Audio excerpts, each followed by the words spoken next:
always love to hear from you.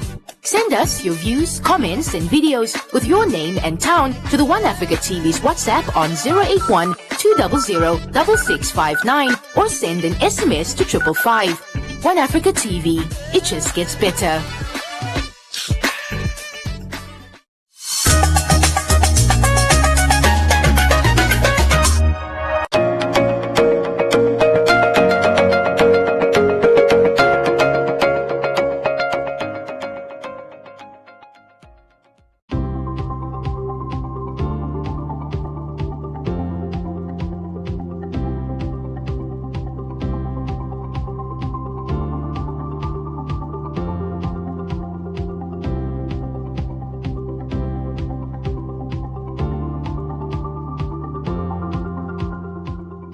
Good morning. In today's lesson 18, we are covering 3.1 in the syllabus, which is about the markets.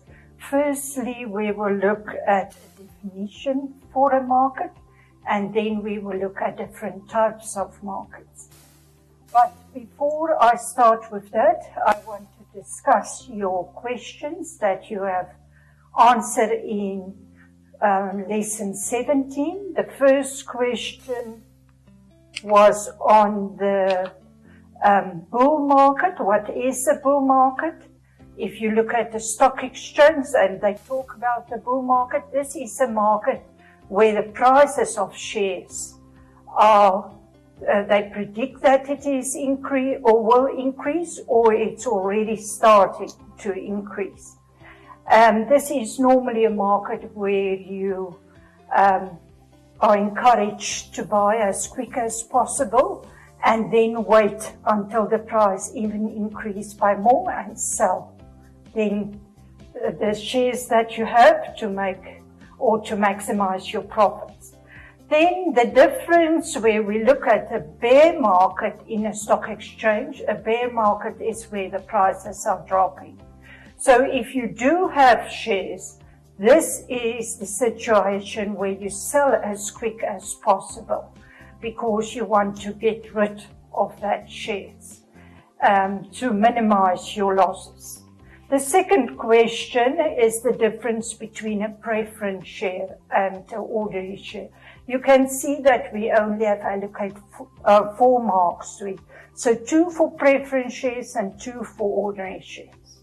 So what you can say about a preference share is that it has a fixed dividend that you receive. It is indicated on the share certificate as a percentage. So, and if the company profits was not enough to pay you this dividends, it will accumulate to the next year.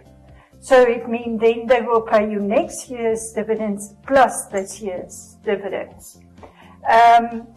Another important point is that in the case of ordinary shares, they only get dividends after debenture holders and preference shareholders were paid. But the ordinary shareholder can vote where a preference shareholder can't vote. But you can continue with this and you can even answer a question on this up to 8 marks. So it is advisable that you do a little bit more research to be able to answer a question of 6 or 8 marks. Then if I ask you a question of what is speculation or a speculator, what is that? So that is a person that buys shares at a low price and sell it at a high price. That is his job. That is how we maximize his profits. So you can, people that is speculators where we come to cattle, they buy up when the prices is low, like now on the market, and they sell it when the prices is high. And that's how they maximize their profits. So the last question I've asked you, what is a stockbroker? A stockbroker is a person that are registered at the stock exchange. And if you are interested to buy shares on any company that is listed on the stock exchange, you can only do it through a stockbroker. So you give the stockbroker the instructions, you tell him in what company you want shares, at what price you want to buy it or sell your shares, and he acts on your behalf. And for that, he earns a certain amount of commission according to the laws in the country that is set for stockbrokers. They all earn a certain percentage commission. Okay, that is only for interest's sake. Then there was other questions, research questions, which I've asked you. I have just put in brackets there as a note that you must remember, if you buy shares, you become a shareholder. And the meaning of a shareholder is that you own part of that company. So the more shares you have, the bigger part of the company belongs to you. So taking that into consideration, and they ask you, what is the nominal price? So you know, if you buy shares from a company, you get a share certificate. On the certificate, it indicates that you have bought, say in Namibia Breweries, share number 101 to 150. So that's your shares. But on that share certificate will be a price at which the shares were originally issued. And that price on your share certificate is the nominal price of that share. Then, if I ask you what is the market price, that is if you go to the newspaper or to the internet and you look at share prices and you look at Namibia Breweries, you will see what is the price worth today. And that is the market price. That market price, in brackets, is determined by the demand for that shares and the supply for that shares. So at this time, Namibia Breweries is very profitable. Their exports to South Africa have increased by a lot, if you read the newspapers. So investors will be interested in buying shares from Namibia Breweries, because they know that the prospects of even achieving higher profits is very good. Okay, then we look at what dividends is. Yearly, you receive sometimes half-yearly also. They pay preliminary dividends or final dividends, and that is a part of the profit that go to you. This dividends is determined on the amount of shares you have and the type of shares you have. So if I talk about a dividend, I talk about what part of the profits they pay you as an owner of, say, Namibia Breweries. Okay, and the last one is yields. In short, that is your return on your investment. So say, for example, you had invested 100,000 and your dividends were, say, $100, then you can calculate what your return on that investment was for this year.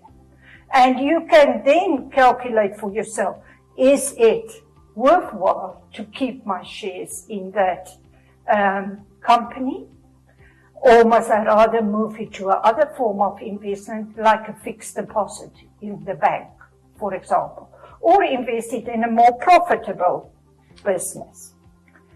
Okay, now we have covered the questions that you have answered in lesson 17. So we will start now with the markets.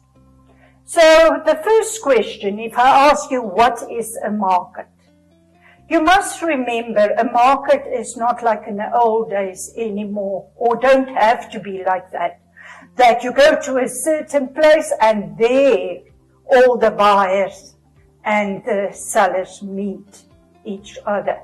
It don't have to be a specific place. It can be like our stock exchange, where everything is online It is not a building where you go and you find all the buyers and sellers like in the old days. So what is a market? It's a place where the buyers and sellers come together and where they negotiate on the prices of the products that they demand and what the producer is able to supply. You get fruit markets or vegetable markets. As I've said, you get a stock exchange market where there's buyers and sellers of specific shares. You get a meat market. You get auctions where they sell cattle. That is also a place where the buyers and sellers come together. And that is a very good example in Namibia because we know about that. You get in towns in Istanbul, in Turkey, for example, spice markets.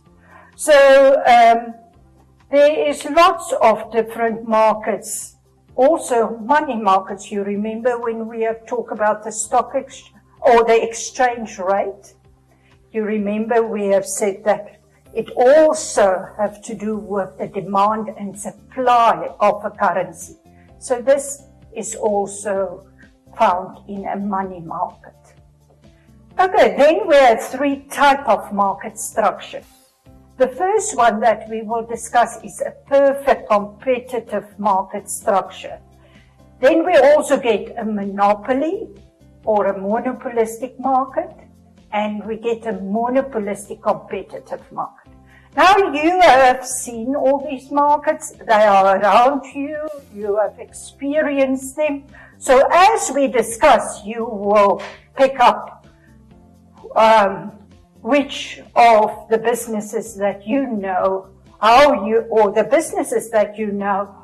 you can allocate them in one of these three markets. So we have perfect competitive market. An example of this market is where hawkers sit on corners and sell, for example, fruit and vegetables. That is a perfect competitive market. In our town, in the center of the city, there are people selling wooden art. That is also a perfect competitive market. Now, what is a perfect competitive market? There are lots of small firms, and they sell exactly the same products. So a lot of them have elephants, or wooden elephants, or wooden rhinos, or wooden giraffes. So they sell the same type of product. So if you think about a consumer, there's a lot of choices in this market for a consumer. Because you can first look at this elephant and say, oh, but I don't like the way in which they have produced this elephant, this wooden elephant. I will look at other options. Or I don't like the price, or I don't like the type of wood, or whatever. So you have a choice to go to other types of firms. Then in this market, the knowledge and information on these products is easily available. So if you think about a fruit market or a vegetable market, it will not be very difficult for you to discover where they buy the fruit, where the vegetables is coming from, at what price they got this fruit and vegetables. That is easy for you. Next point that we can look at in a perfect competitive market is that they are price takers. What that means is they take up the price of the market. The market consists of a lot of firms. None of these firms in this market have any influence on the market. So they can't control the price. They can't control the output because they take up a very small part of the market. And then if we look at advertising, they actually say that this market don't advertise. But if you go to Cape Town, for example, and you go to the fruit markets there, you will see that the people do advertise. There's somebody that stands in front of his stall and he's shouting and saying that we have the freshest oranges, or our bananas is the cheapest. So that's how they advertise. They sometimes put on a small board their prices. That's also a form of advertising. I actually believe that they must advertise because they sell the same product as the other stores. How will they get a client to buy from them? Telling the clients that they have the friendliest service, for example, is also a type of advertising. The last point is barriers. You can't talk about barriers if you don't give examples of barriers. Otherwise, you will not receive marks for that. Now, what is a barrier? That is something that prevents you to enter this market or exit this market. So if you enter this, we talk about barriers, in this perfect competitive market, barriers is very low or non-existent. So if you want to start a store on a corner and sell fruit and vegetables, what do you need? You need perhaps a table and an umbrella, and you need money to buy the stock. That's all. So the capital that you need for this is very limited. So that prevents very few people of entering this market. So say, for example, you take a wheelbarrow and you sell mealies. What do you need to start this business? You need money for the wheelbarrow, and some of people also buy the mealies on that wheelbarrow, so you need money for coal, and then you need money to buy the mealies. And then you can start your business. Very little capital to start up a business like that. If you want to leave it, nobody will prevent you of leaving it. If you have a store where you sell fruit and vegetables, you just stop buying stock. You stop going to the spot that you have put up your table and your umbrella, and that is the end of it. Nobody will prevent you of doing that. So it's very important that you realize at this point that we have looked at the number of firms in this market, we have looked at barriers, we have looked at the choices available, and we have looked at knowledge and information on this market. And then we have talked about price. Who sets the price? Are they price takers or price makers? And then we have looked at advertising. And we have discussed it for a perfect competitive market. So we will do exactly the same for a monopolistic market. Also discuss that point, and for a monopolistic competitive market. So if you study, just remember that you cover these points.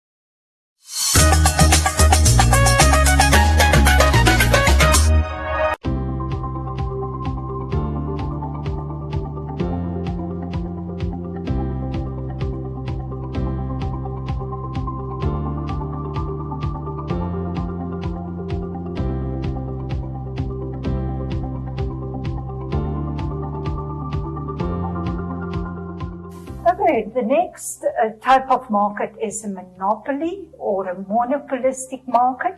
There are only one firm in this market. They are the only firm that produce this product. So the example I've put down for you is Namibia Dairies. They are the only one in this country supplying dairy products. So in that way, you can say that they are a monopoly.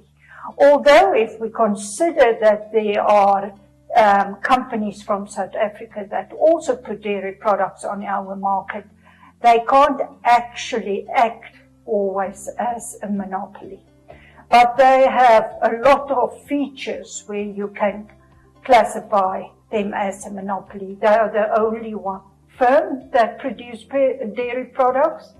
And then next, if we look at it, there is no other firm doing that. So you can say they don't have Namibian competition, but there is competition from other countries also. The Netherlands also sell their butter here in our country, so that it's a little bit of a problem classifying Namibia Dairies as a monopoly, or Namibia Breweries as the only company that produce beer, because we also have other companies like AB InBev producing beer in this country. Okay, then if we look at choices, if there's only one firm producing dairy products, and there was no other firms that export dairy products to Namibia, then you will say, in that situation, the choice is also very limited. Because we only have Namibia breweries to buy milk from, cheese from, butter from, yogurt from. That is very limited choice. In this market, they don't actually have to advertise, because in this market there's no competition. They only advertise if they put new products on the market. So in our case, say a new flavor of Oshikandela, then they will put it on the, if they put it on the market, they will start to advertise. They advertise by going to schools, let them taste it, give them free samples or something like that. So we have looked at advertising in the case of a monopoly, and we have looked at choice. If we use Namibia Breweries, and if we go from the point that there are nobody else selling dairy products, then you will say they are the only firm that supply dairy products and there is no competition. So in this market, because of that, they are the price makers. They set the price. So you can look at a company like, or a parastatal, or a government-owned company like NamWater. They are a monopoly. They are the only one supplying water. So, or Namibia, NamPower, they are the only one supplying electricity. Nowadays, we can say that it's not actually true, because there's lots of solar farms also supplying electricity. Then we have Transnamib, that is the only firm that supply railway services. So if you look at Transnamib, you have no other choice. If you want to use a train, they are the only option. And then the last point that we discuss upon monopoly is the barriers. Now this is the market type which has the highest barriers. There are sometimes barriers where it comes to law, legal barriers, where the government have said nobody else may start up a railway service, because we don't have enough people in this country. There isn't a high enough demand for another railway service. It's a waste of resources. Or there can be capital barriers to start up another. Namibia Breweries will require lots and lots of capital, because Namibia Breweries have factories all over the country, depots all over the country. They have lots of trucks, lots of fridges, for example, and for you that start up a new firm, it will be very difficult to overcome that capital barriers or that marketing barriers where it comes to the fridges and the type of advertising they can do, because they do advertising with actors from America.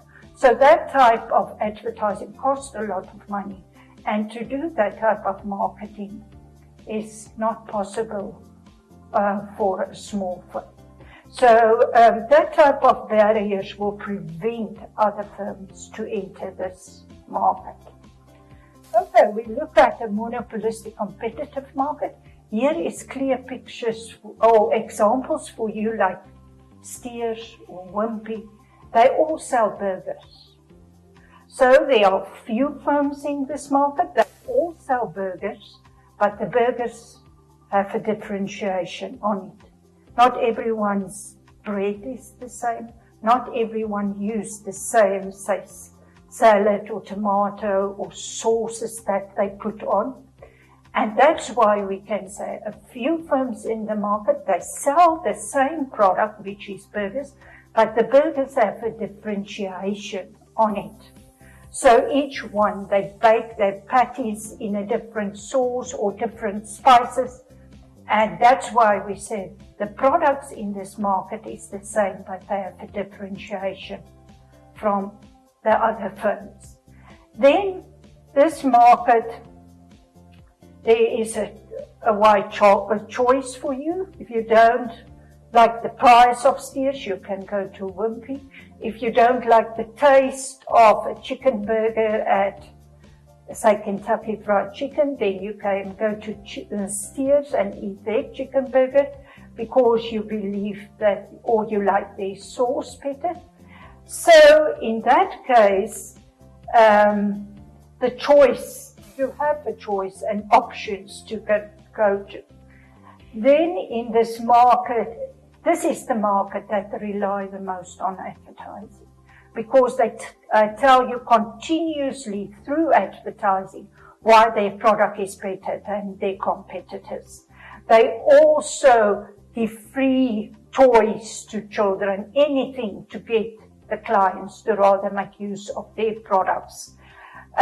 Information on this is very limited in this market, because they will not give you the recipe, because the recipe actually differentiates you them from another firm. Then there is barriers. There's also capital barriers and, say, barriers where it comes to franchises that you must pay for. Now, that type of barriers is high, much higher than perfect competitive market, but not as high as in the case of monopolies. So we have looked at advertising, we have looked at information and barriers and choice and differentiation on the market and the type, how many firms is in this market. Now you can ask me a question and say, okay, but how will they ask this type of work?